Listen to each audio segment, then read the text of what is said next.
Pemirsa, tim Satgas Gabungan yang dibentuk oleh Presiden Prabowo Subianto berhasil menggagalkan penyelundupan sebanyak 25 ton pasir timah ilegal. Tentunya 11 orang itu menyelundupkan timah ke Malaysia. Timahnya dari Malaysia. Itu saja. Pada suatu malam yang gelap di perairan Bangka Belitung, ketika ombak bergerak perlahan dan langit nyaris tanpa cahaya bulan, sebuah kapal kayu kecil melaju tanpa suara. Tidak ada lampu terang, tidak ada tanda pengenal, hanya mesin tua yang berbisik pelan seolah takut menarik perhatian.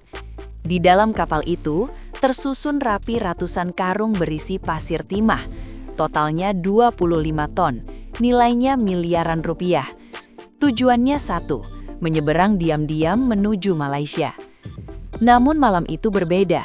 Dari kejauhan, lampu sorot tiba-tiba memecah kegelapan. Suara mesin cepat mendekat. Satgas Gabungan yang dibentuk Presiden Prabowo telah mengendus pergerakan ini sejak lama. Operasi dilakukan senyap, tanpa bocoran. Dalam hitungan menit, kapal itu terkepung. Awak kapal tak sempat melarikan diri. 400 karung pasir timah disita. Penyelundupan digagalkan. Tetapi penangkapan ini bukan akhir cerita.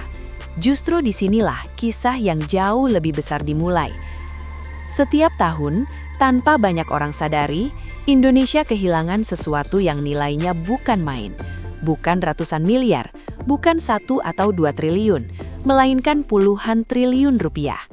Kekayaan itu tidak hilang karena gempa, tidak lenyap karena banjir, tidak musnah karena kesalahan administrasi. Ia bocor perlahan, sedikit demi sedikit, malam demi malam, tahun demi tahun, dan seringkali kebocoran itu terjadi tepat di depan mata. Inilah kisah tentang timah Indonesia, sebuah harta karun strategis yang selama puluhan tahun mengalir ke luar negeri dalam bentuk mentah, tanpa nilai tambah, tanpa kontrol maksimal, tanpa manfaat besar bagi rakyat.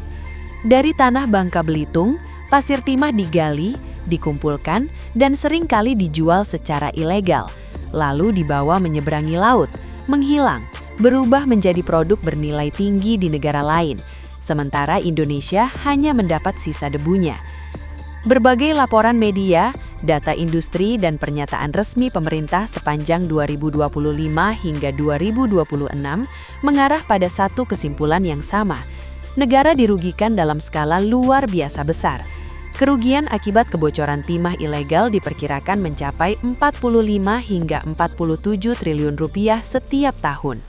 Setiap tahun, angka sebesar itu setara dengan pembangunan puluhan rumah sakit modern, ratusan ribu rumah rakyat, atau jaringan jalan tol lintas pulau.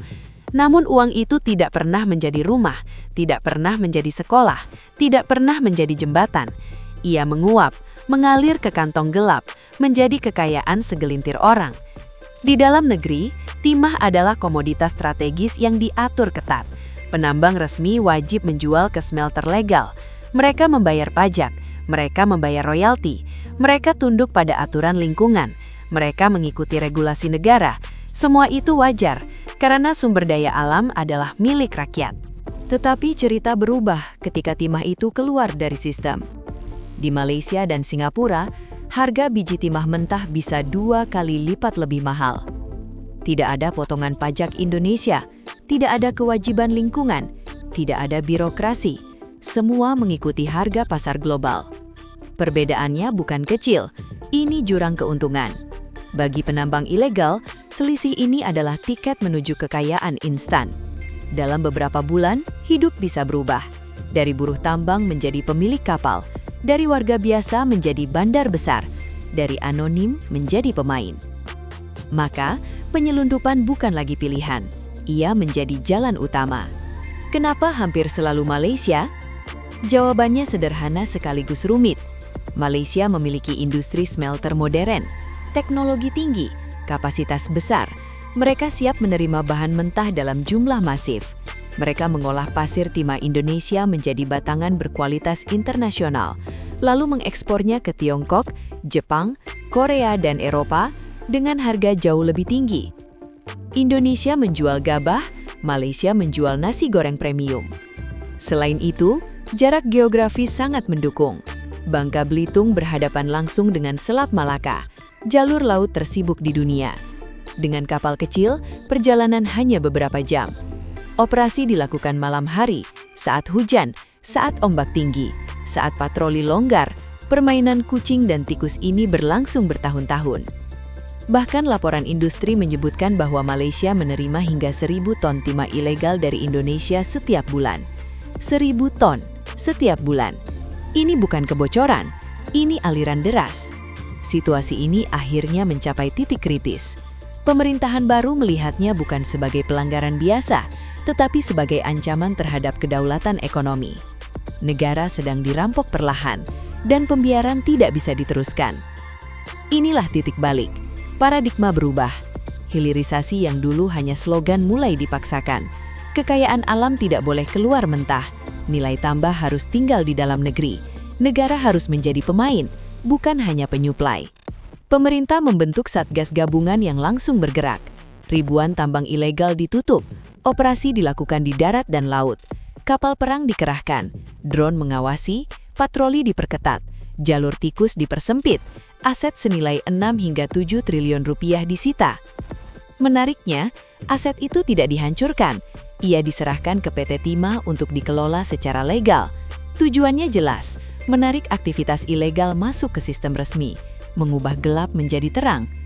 Namun kebijakan ini tidak gratis, ribuan orang kehilangan mata pencaharian, ekonomi lokal terguncang, protes muncul, ketegangan meningkat.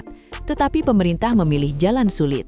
Presiden menyatakan tidak ada yang kebal, tidak ada yang dilindungi. Era kompromi berakhir. Serangan tidak hanya fisik. Dari sisi ekonomi, diterbitkan Peraturan Pemerintah Nomor 8 Tahun 2025. Seluruh devisa hasil ekspor wajib disimpan di Bank Nasional selama 12 bulan. Tujuannya, memperkuat cadangan devisa dan menutup jalur pelarian uang. Sekarang, bukan hanya pasir yang dijaga, uangnya pun dikurung. Strategi ini bekerja. Pasokan ilegal terhenti, smelter Malaysia terguncang. Mereka kehilangan bahan baku murah, terpaksa mencari sumber lain yang lebih mahal. Produksi terganggu, margin turun, model bisnis goyah. Dampaknya menjalar ke dunia. Timah adalah bahan utama solder, lem super bagi dunia elektronik. Tanpa solder, chip tidak bisa menempel di papan sirkuit. Sekitar 60% timah global digunakan industri teknologi. Malaysia adalah pusat perakitan semikonduktor dunia.